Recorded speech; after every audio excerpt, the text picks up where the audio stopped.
Welcome back to ചാരുസർക്കിൾ. ഇന്ന് നമ്മൾ ചെയ്യാൻ പോകുന്നത് ഈ ബോട്ടിലാട്ടാണ്.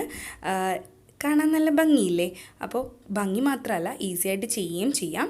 അപ്പോൾ ഇതെങ്ങനെയാണ് ചെയ്യുന്നതെന്ന് നോക്കാം. അതിനു മുന്നേ ഇപ്പോൾ നമ്മൾ കൊറോണ, അതായത് COVID-19 ഭീതിയിലാണെന്നറിയാം. ആരും പാനിക്കാവാതെ പേടിക്കാതിരിക്കാൻ ശ്രമിക്കുക. പേടിക്കേണ്ട കാര്യമൊന്നുമില്ല. നമ്മുടെ ഗവൺമെൻറ്റിൻ്റെ ഇൻസ്ട്രക്ഷൻസൊക്കെ വെച്ചിട്ട് നമ്മൾ എല്ലാം നല്ല രീതിയിൽ ചെയ്യുകയാണെങ്കിൽ നമുക്ക് ഈ അസുഖത്തിൽ നിന്ന് തടഞ്ഞു നിർത്താൻ പറ്റും. അപ്പോൾ നമ്മൾ ചെയ്യേണ്ടത് ഗവൺമെൻറ്റിൻ്റെ ഇൻസ്ട്രക്ഷൻസൊക്കെ കേൾക്കുക. കൈ നന്നായിട്ട് സോപ്പും വെള്ളം ഉപയോഗിച്ച് നന്നായിട്ട് വാഷ് ചെയ്യാൻ ശ്രമിക്കുക. അതുപോലെ തന്നെ സാനിറ്റൈസർ യൂസ് ചെയ്യാൻ ശ്രമിക്കുക.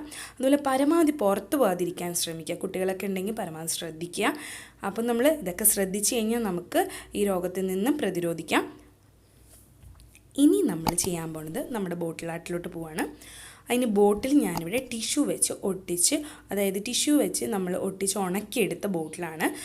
എങ്ങനെയോ ടിഷ്യൂ ഒട്ടിക്കുന്നത് നമ്മൾ പല വീഡിയോയിലും കാണിച്ചിട്ടുണ്ട്. ഗ്ലൂവും ഒരല്പം വെള്ളം എടുത്ത് ടിഷ്യൂ ഒട്ടിച്ചു കൊടുക്കാം. ഇനി വേണ്ടത് പ്ലാസ്റ്റോ പാരീസ്. 1 സ്പൂൺ പ്ലാസ്റ്റോ പാരീസിന് 1 സ്പൂൺ ഗ്ലൂ എടുക്കുക. ഒരല്പം അക്രിലിക് പെയിൻറ്റും വൈറ്റ് ഉപയോഗിക്കാം. ഇത് ബേസ് കോട്ടായിട്ട് യൂസ് ചെയ്യുക കേട്ടോ. എല്ലാ ബോട്ടിലും യൂസ് ചെയ്യാൻ പറ്റും. അപ്പോൾ ഇപ്പം ഞാനത് എടുത്തത് 5 ഇതുപോലത്തെ ഒരു കത്തി എടുക്കാൻ ശ്രമിക്കുക. ഇല്ലെങ്കിൽ നമ്മുടെ സാധാ കത്തിയോ ബ്ലേഡോ എന്തെങ്കിലും എടുക്കുക, സ്പൂണോ ഒക്കെ എടുക്കാം. അപ്പോൾ അതെടുക്കാം. ഇത് നമ്മൾ 5 സ്പൂൺ പ്ലാസ്റ്റോ പാരീസ് ഇവിടെ എടുത്തിട്ടുണ്ട്. അപ്പോൾ 5 സ്പൂൺ ഗ്ലൂ ഉപയോഗിച്ചിട്ടുണ്ട്. ഒരല്പം വെള്ളം ഒരല്പം ഒഴിക്കണമെങ്കിൽ അങ്ങനെ ഒഴിച്ചു കൊടുക്കാം. അല്ലെങ്കിൽ പെയിൻറ്റിൻ്റെ ആ ലിക്വിഡ് ഫോമിലാണെങ്കിൽ അതൊഴിച്ചു കൊടുക്കാം. ഞാനിപ്പോൾ ആക്രിലിക് പെയിൻറ്റ് യൂസ് ചെയ്തിട്ടുണ്ട്, അതുകൊണ്ട് വെള്ളം ഒഴിച്ചിട്ടില്ല. അപ്പോൾ ഇത് ബോട്ടിലോട്ട് അപ്ലൈ ചെയ്ത് കൊടുക്കുകയാണ്. ഇതുപോലത്തെ ഒരു കത്തി ഉണ്ടെങ്കിൽ നല്ലതായിരിക്കും.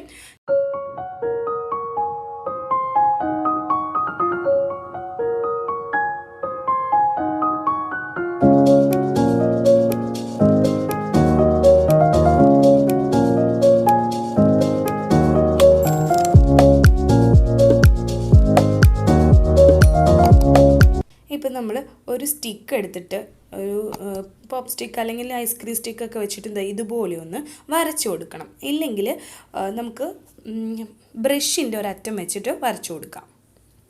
അപ്പം നമ്മളെല്ലായിടത്തും ഇതുപോലെ വരച്ചു കൊടുത്തു. ഇത് ഉണങ്ങുന്നതിന് മുന്നേ വേണം നമ്മൾ വരച്ചു കൊടുക്കാൻ. ഡ്രൈ ആയി കഴിഞ്ഞാൽ പറ്റില്ല. പ്ലാസ്റ്റോ പാരീസ് ആണ്. അപ്പോൾ ചെയ്തു കൊടുക്കാം. ഇനി വേണ്ടത് ഡ്രൈ ക്ലേ അല്ലെങ്കിൽ പോളിമർ ക്ലേ അല്ലെങ്കിൽ മോൾഡിറ്റ് ഏതെങ്കിലും നമുക്ക് യൂസ് ചെയ്ത് പൂക്കൾ ഉണ്ടാക്കാം, ഫ്ലവേഴ്സ് ഉണ്ടാക്കാൻ പോവാണ്. ഇപ്പം ഞാനിവിടെ പോളിമർ ക്ലേ ആണ് എടുത്തിരിക്കുന്നത്. അത് ഞാനിവിടെ ബോൾസ് ആക്കി, എന്നിട്ട് ബോളാക്കിയിട്ട് ഒരല്പം വലിയ ബോളാക്കി, എന്നിട്ട് ഒരു കത്തി വെച്ചിട്ട്, ബ്ലേഡ് അല്ലെങ്കിൽ കത്തി വെച്ചിട്ട് നമുക്ക് 4ആയിട്ടൊന്ന് ഷേപ്പ് ചെയ്ത് കൊടുക്കുക. ഇത് 4ആയിട്ട് കട്ട് ചെയ്തു. എന്നാൽ ഒരുപാടങ്ങ് കട്ട് ചെയ്യരുത്, ജസ്റ്റ് ഒന്ന് കട്ട് ചെയ്യുക. എന്നിട്ട് കൈ കൊണ്ട് ഇതുപോലെ ഒന്ന് പ്രസ് ചെയ്ത് കൊടുക്കാം. കണ്ടോ? ഇതുപോലെ ആക്കി കിട്ടും. അപ്പോൾ നമ്മൾ പൂവായില്ലേ, എളുപ്പത്തിൽ തന്നെ ഉണ്ടാക്കാൻ പറ്റും. ഇപ്പം നമ്മൾ ക്ലേ ടൂളൊക്കെ ഉണ്ടെങ്കിൽ ഇതുപോലെ ക്ലേ ടൂൾ വെച്ച് ഷേപ്പ് ചെയ്ത് കൊടുക്കാം. ഇല്ലെങ്കിൽ ഒരു ബ്രഷിൻ്റെ ഒരറ്റം വെച്ചിട്ടൊന്ന് ഷേപ്പ് ചെയ്ത് കൊടുക്കാം. ബാക്കി ഭാഗം ഞാൻ കട്ട് ചെയ്തു. എന്നിട്ട് ഞാനിപ്പോൾ ഒന്നും കൂടി ഒന്ന് ഷേപ്പ് ചെയ്ത് കൊടുക്കുക. നടുക്കൊരു ചെറുതായിട്ടൊന്ന് കുത്തി കൊടുക്കുക. അത് നമുക്കിനി അതിനകത്ത് ഒരു മഞ്ഞ ബോൾ വെച്ച് കൊടുക്കണം. അതിനുള്ളിലേക്ക് അത് ഉള്ളിലോട്ട് ഞാൻ വെച്ച് കൊടുത്തു. അപ്പം നമ്മുടെ പൂക്കളായിട്ടുണ്ട് അല്ലേ? എളുപ്പമല്ലേ? അപ്പോൾ ഇത് നമുക്ക് ബോട്ടിലോട്ട് ഒട്ടിച്ചു കൊടുക്കാം. അപ്പം നമ്മൾ പ്ലാസ്റ്റോ പാരീസും ഗ്ലൂവും വെച്ച ആ മിക്സ് റെഡി ആയിട്ടുണ്ട്. അത് നന്നായിട്ട് ആ ബേസ് കോട്ട് ഉണങ്ങിയിട്ടുണ്ട്.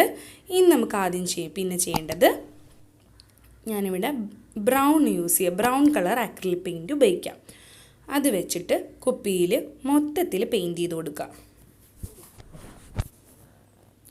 ഇതുപോലെ ബ്രഷ് എടുത്ത് മൊത്തത്തിൽ പെയിൻറ്റ് ചെയ്ത് കൊടുക്കുക.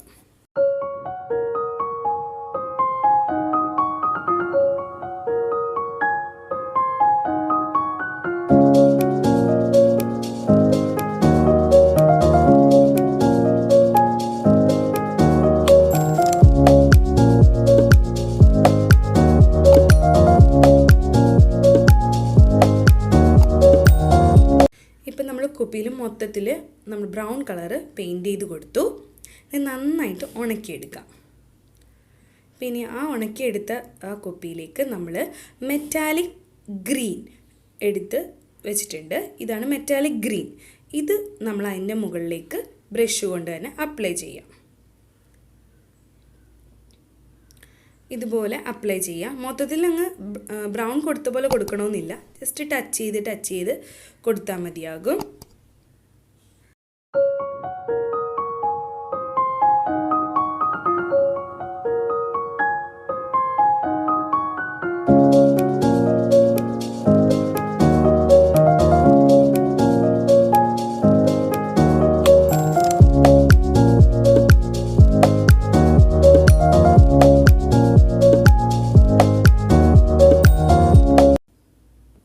അപ്പോൾ ഇത് പെയിൻറ്റ് അപ്ലൈ ചെയ്തു. ഇത് നന്നായിട്ട് ഉണങ്ങി വരട്ടെ. നന്നായി ഉണങ്ങിയ ബോട്ടിലേക്ക് ഫെവിക്കോള്, അതായത് ഗ്ലൂ അല്ലെങ്കിൽ ഗ്ലൂ ഗൺ യൂസ് ചെയ്തിട്ട് നമുക്ക് ഈ ഫ്ലവേഴ്സ് ഒട്ടിച്ചു കൊടുക്കാം. ഞാനിപ്പോൾ പോളിമർ ക്ലേ എടുത്തെങ്കിലും എല്ലാവർക്കും മോൾഡിറ്റോ അല്ലെങ്കിൽ എയർ ഡ്രൈ ക്ലേ ഒക്കെ യൂസ് ചെയ്യാം. എന്നിട്ട് കളർ ചെയ്ത് കൊടുക്കണമെന്നേ ഉള്ളൂ. നമ്മുടെ ഫ്ലവർ വെച്ച് കൊടുത്തു. അപ്പോൾ എല്ലായിടത്തും നമ്മൾ ആ ഫ്ലവർ ഒരു ഭംഗിക്കായിട്ട് നമ്മുടെ ഇഷ്ടത്തിനനുസരിച്ച് ഓരോ രീതിയിൽ വെച്ച് കൊടുക്കാം. കാണാൻ നല്ല ഭംഗിയില്ലേ? അപ്പോൾ എല്ലാവർക്കും ഈ വീഡിയോ ഇഷ്ടമായെന്ന് വിചാരിക്കുന്നു. ആദ്യമായിട്ടാണ് എൻ്റെ ചാനൽ കാണുന്നതെങ്കിൽ ഒന്ന് സബ്സ്ക്രൈബ് ചെയ്തേക്കുക. അതിൻ്റെ അടുത്തുള്ള ബെൽ ബട്ടൺ ഒന്ന് ക്ലിക്ക് ചെയ്യണം. എൻ്റെ പുതിയ വീഡിയോസ് നിങ്ങൾക്ക് നോട്ടിഫിക്കേഷനായിട്ട് ലഭിക്കും. അപ്പോൾ പുതിയ വീഡിയോ ആയിട്ട് വീണ്ടും കാണാം. ബൈ.